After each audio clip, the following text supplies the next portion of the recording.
Jail को कौन कौन नहीं गए। इंसाफ की सरबुलंदी के लिए जेल को जाना पड़ता है। मैं भी जेल को गया था, 40 या 45 दिन जेल में था मैं। इनकी तरह 5 साल नहीं था। मेरे भाई जो जेल को जाते हैं ना, उनको मालूम होता है तकलीफ क्या होती है। 5:30 या 6 बजे आपका दरवाजा बंद हो जाता है। रात भर उस कमरे की लाइट खुली रहती है। रात में हर 1 घंटे के बाद आकर ठक ठक मारता है ताहिर। रात में सो भी नहीं सकते आप। और फिर आप मुलाकात तो खैर अब कभी कभी हो जाती होगी। थोड़ी देर के लिए अपने घर के छोटे से कमरे में तुम सेलफोन टीवी निकाल दो और 1 घंटा तुम कमरे के बाहर नहीं निकलना। तुम 1 घंटा तुम ना किसी की बात सुनना ना कुछ करना। जा नमाज रखो, फोन को, टीवी को, नेट को बंद करो। 1 घंटा तुम बगैर किसी से बात करके दिखाओ मुझे, मैं मान लूंगा तुमको। ये 5 साल से है। मजाक समझ रहे ये लोग, मजाक समझ रहे। इनको इंसाफ दिलाना है ताकि कल कोई दूसरा ताहिर जेल को ना जाए, ताकि कल कोई दूसरा शिफा जेल को ना जाए, ताकि कल किसी की मां अपनी औलाद के लिए ना तड़पे। मैं कल देखा जब शिफा के घर को गया जुमे की नमाज के बाद, तो शिफा की ज़ईफ मां मुझसे पुकार कर बोली कि इधर आओ वैसी साहब। मैंने इम्तियाज जलील से पूछा कौन है, तो कहा शिफा की मां है। मैं झुककर उनसे अदब से मिला। उस मां ने एक ही बात कही जो मेरे बिजली की तरह मेरे दिमाग पर गिरी। मैं रात भर सोचता रहा उस ज़ईफ मां के इस अल्फाज को। उसने कहा कि जब शिफा 5 साल के बाद मैं अपने बेटे को देखी तो उसको पहचानी नहीं। मैंने भी सोचा कि क्यों ऐसा करके मैंने जब देखा अपने बेटे को, उसकी पूरी दाढ़ी सफेद हो गई मेरे बेटे की। ये गम है अपनी मां का। अगर इंसान है, तुम्हारे दिलों में धड़कता हुआ दिल है, तो उस मां को अपनी मां समझो जो 5 साल के बाद अपने बेटे को देखकर मुझसे कह रही है कि मेरा बेटे की दाढ़ी सफेद हो गई, और मुझसे कहा मेरे बेटे को रिहा जल्दी करवा लो, मेरी जिंदगी का बहुत कम वक्त है। मेरे भाई, कौन जुल्म कर रहा है, कौन मुश्किलात का सामना कर रहा है, ये आपको तय करना है मेरे अजीज दोस्तों और बुजुर्गों। जैसा कि ताहिर ने कहा कि मैं जिंदा हूं तुम्हारे लिए जेल में, जैसा कि ताहिर ने आपसे कह दिया कि मैं तुम्हारा था, हूं और हमेशा रहूंगा, जिसने कह दिया कि मैंने अपनी मुस्तफाबाद की जनता के लिए अपनी जिंदगी को वक्फ कर दिया, अब आपको फैसला करना है। लोग आकर तुमको दौलत देंगे, लोग आकर तुमको डराएंगे, लोग आकर तुमसे दिल फरेब झूठे वादे करेंगे, मगर एक बात याद रखो, जो आज ताहिर ने बात कही है वो एक एक लफ्ज सच्चाई पर मुबन्नी है। वो एक एक लफ्ज में तड़प है, पैगाम है। मेरे अजीज दोस्तों और बुजुर्गों, मेरी इज्जतदार माँ और बहनों, मुस्तफाबाद की विकास के लिए, मुस्तफाबाद में हर तबके, हर समुदाय में मोहब्बत को बढ़ाने के लिए, और वो जो दंगे दोबारा कभी ना हो, उसके लिए मेरी आपसे अपील है कि आप ताहिर हुसैन को अपने वोट से नवाजें। 5 तारीख के दिन जहां पतंग का निशान दिखेगा, वहां पर बटन दबाकर आप उनको कामयाब करें। ये मेरी आपसे अपील है।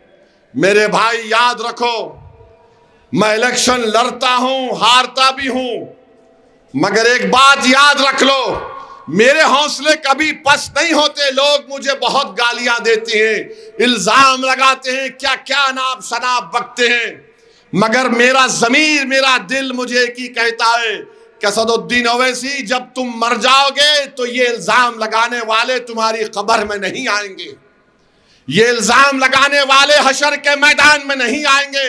मैं तो कहता हूं लगाओ मुझ पर इल्जाम, मैं अल्लाह के सामने कहूंगा कि परवरदिगार तू फैसला कर, आज जो मुझ पर इल्जाम लगाते थे तू देख आज उस दिन इंसाफ कर ले मुझसे।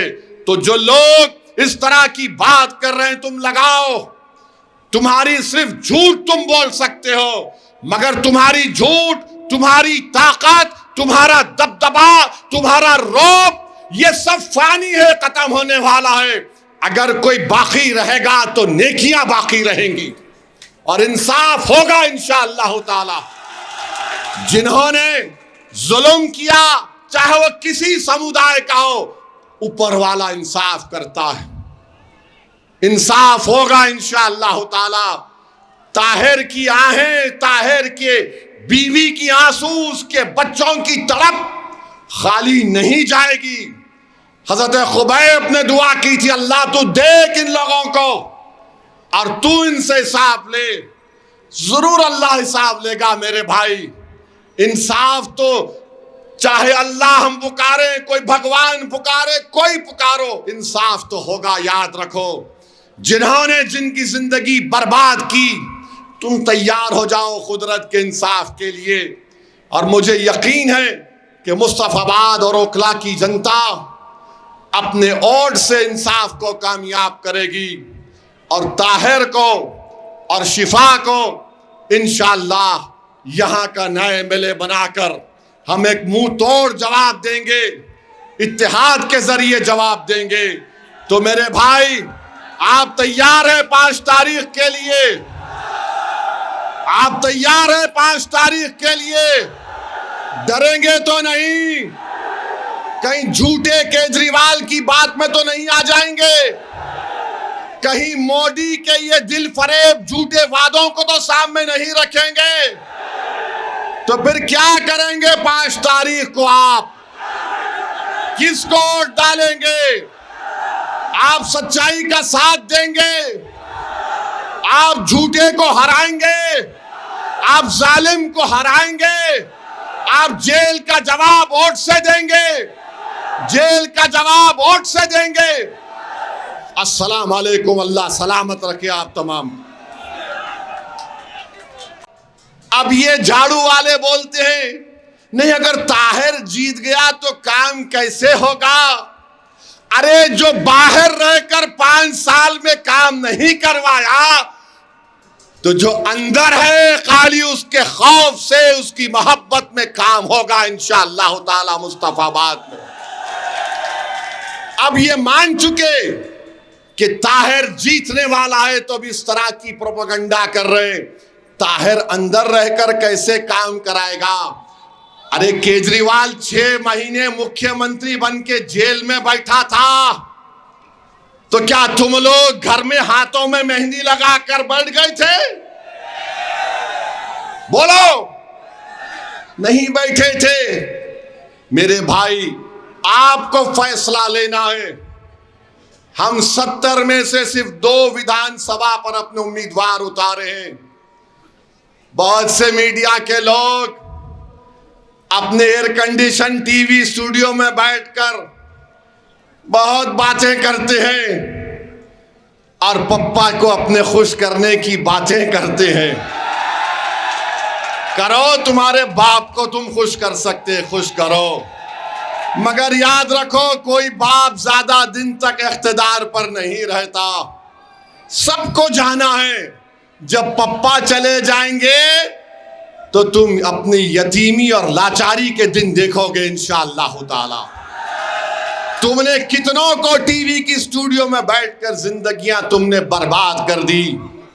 इंशाअल्लाह ताला रब्बे करीम इंसाफ करेगा। इनको टिकट क्यों दिए? 2 को क्यों लड़ा रही है? 3 को क्यों लड़ा रही है? अरे 2 को क्यों लड़ा रहे हैं? मेरी मर्जी। तुमको पसंद नहीं है, दवा खाओ। नहीं, इनको क्यों दिए? मेरी मर्जी।